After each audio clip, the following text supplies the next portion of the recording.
Politics can be a real drag, especially when things get messy. We're talking arguments, disagreements, and sometimes it feels like the whole world is falling apart. All this craziness can really mess with your head. It's like watching your favorite team lose, but way worse. You might feel anxious, stressed, or even angry. You're not alone, trust me.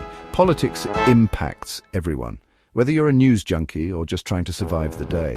When politicians argue, it affects things like the economy, healthcare, and even your neighborhood. So, yeah, political chaos isn't just about politicians yelling at each other on TV. It can directly impact your life and your mental health. Let's be real, political chaos isn't new. History is full of examples of crazy times, revolutions, wars, you name it. Think about the French Revolution. People were losing their heads, literally. But even during those insane times, people found ways to cope. Families and communities stuck together.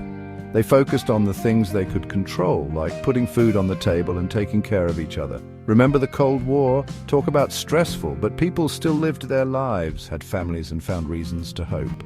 They didn't let the fear consume them. Now, let's get a little brainy for a second. There's this thing called political economy, which is a fancy way of saying that politics and money are like two peas in a pod.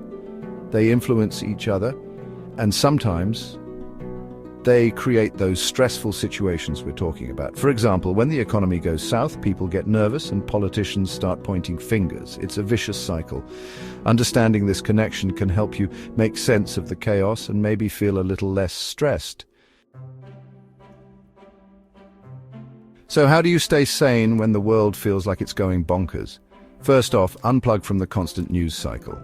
Seriously, it's like junk food for your brain. Limit your intake and focus on reliable sources. Second, talk to people you trust. Share your thoughts, feelings, and fears.